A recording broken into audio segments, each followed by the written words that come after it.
Good evening. This is Akashvani. I am Valsa Williams with the news at 9.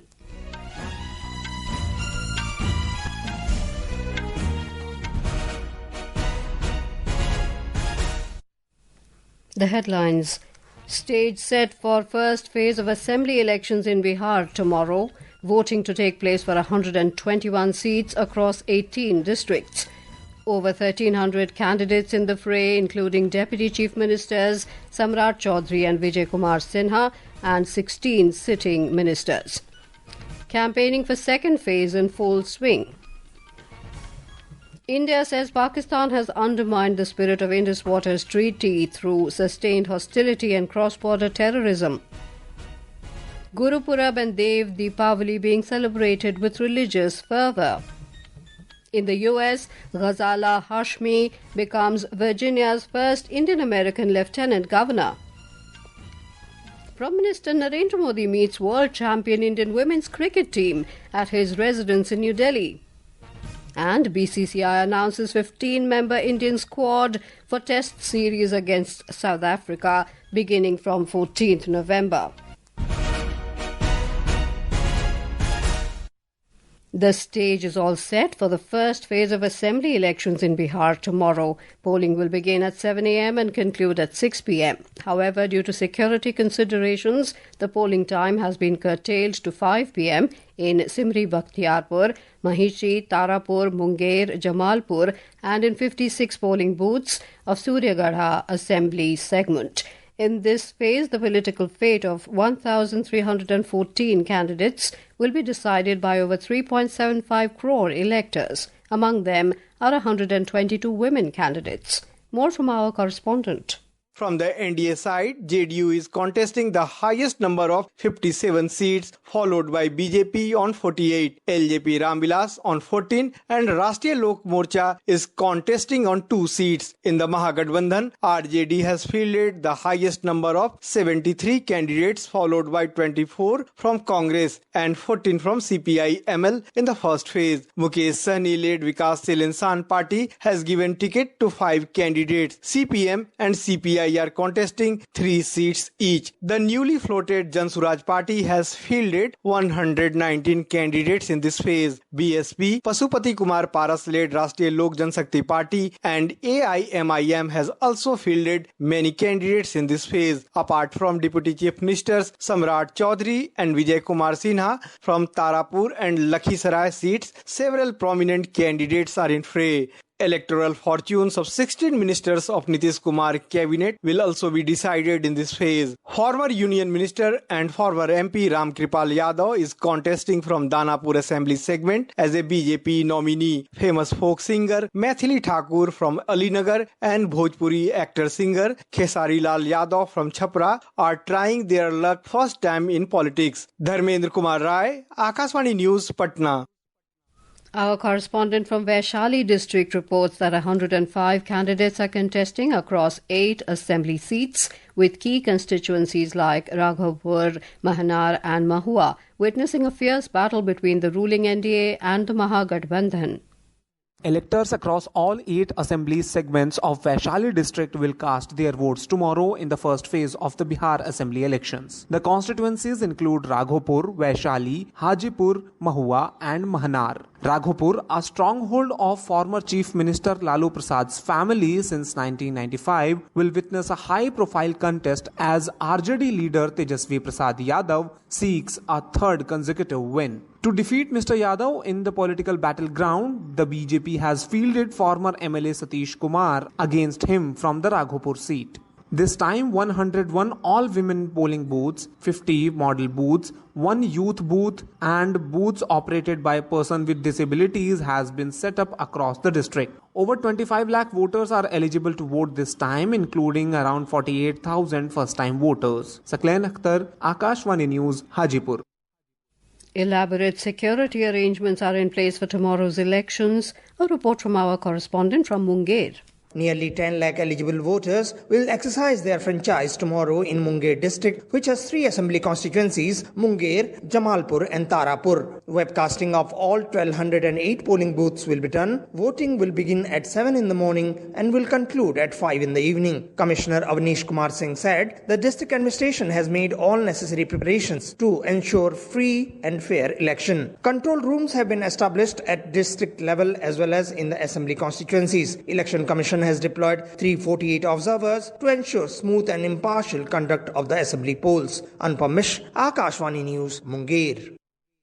Meanwhile, campaigning is in full swing for the second phase of elections in the state. Star campaigners and senior leaders from both the NDA and the Mahagathbandhan addressed rallies in the regions going to polls in this phase, including Simanchal, Champaran and Magadh areas. In East Champaran and West Champaran, BJP National President JP Nadda addressed rallies. Speaking at a public meeting in Madhuban, he said, under the NDA government, highways, internet, railways and airports have become symbols of development in Bihar.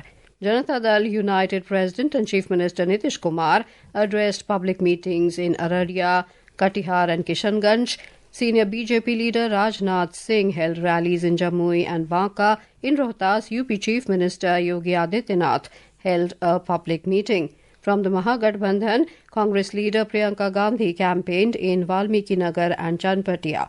RJD leader Tejaswi Prasad addressed multiple rallies.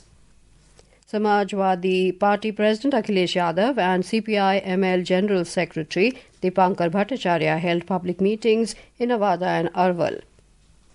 Senior BJP leader and Union Minister Kiren Rijiju has criticised Congress leader Rahul Gandhi over his vote theft allegation against the BJP and the Election Commission. Briefing the media in New Delhi today, Mr. Rijiju accused Mr. Gandhi of blaming the Election Commission and EVMs when the results do not come in favour of the Congress. He said the Congress must complain to the Election Commission about any discrepancy in the voter lists. The BJP leader also accused Mr. Gandhi of raising non-serious issues.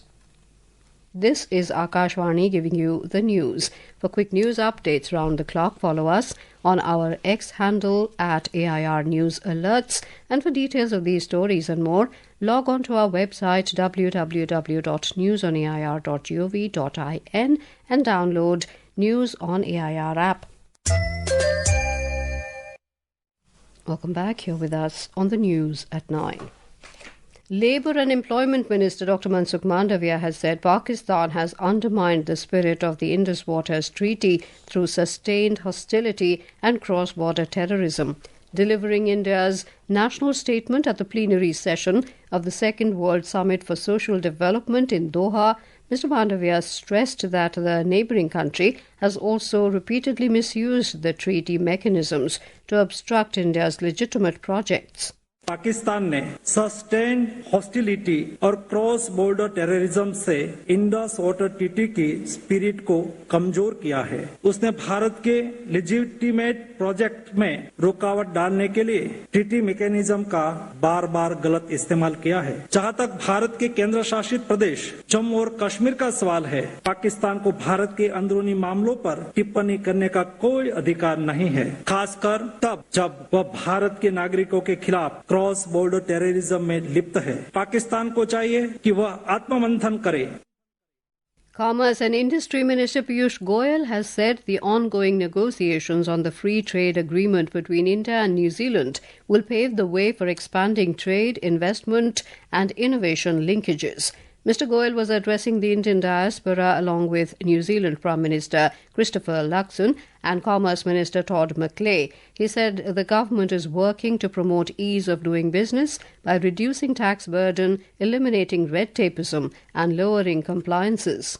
A potential free trade agreement with New Zealand will not only strengthen our trade and investment ties, but will give a big message to the world that New Zealand and India have come closer together. They're going to work together for a better future for the people of New Zealand, for the people of India, providing new opportunities of business, creating new job opportunities, adding to the economic development of both nations.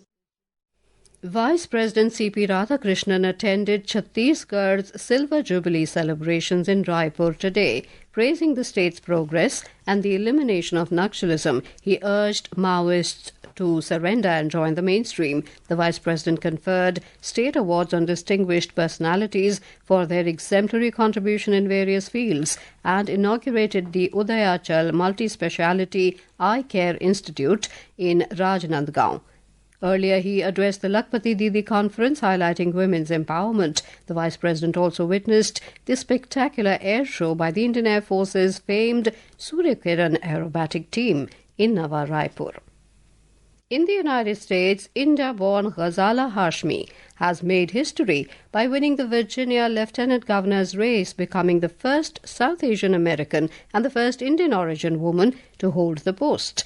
The 61-year-old Democrat defeated Republican John Reed 6 years after she first made history as a Virginia state senator. Born in Hyderabad in 1964, Ms. Hashmi moved to the United States at the age of 4, where her father began a university teaching career. Guru Nanak Jayanti, also known as Gurpurab, is being celebrated with great religious fervour and devotion across the country and around the world today. The festival marks the 556th birth anniversary of Guru Nanak Dev Ji, the first Sikh Guru and founder of Sikhism. Guru Nanak Jayanti commemorates Guru Nanak Dev Ji's message of equality, peace, humility and service to humanity. Devotees are offering prayers, reciting hymns and participating in kirtans and community langars to mark the occasion. Gurudwaras across the country, including the Golden Temple in Amritsar, are beautifully decorated with lights and flowers on Gurpurab. President Draupadi Murmu, Vice President C.P. Radhakrishnan and Prime Minister Narendra Modi have extended greetings to citizens on Guru Nanak Jayanti. Prime Minister Modi also extended wishes on Kartik Purnima and Dev Deepawali. In Uttar Pradesh, the holy city of Varanasi is celebrating Dev Deepawali, also known as the Festival of Lights for the Gods, with grand festivities on the occasion of Kartik Purnima today. Chief Minister Yogi Adityanath lit the first lamp at Namo Ghat, marking the beginning of the celebrations. Around 25 lakh lamps are being lit along the 84 ghats of the Ganga River. This year's celebration at Dashashwamedh Ghat is based on the theme of Operation Sindoor. People from more than 40 countries are participating in the celebrations in the city. Prime Minister Narendra Modi today hosted the champions of the Women's World Cup at his residence at Lok Kalyan Marg. He congratulated the women's cricket team on their victory and praised their remarkable comeback in the tournament after a string of 3 defeats. During the meeting, Captain Harmanpreet Kaur recalled meeting Mr. Modi in 2017 when they had met him without the trophy. She expressed hope that they would meet him more often with the trophy.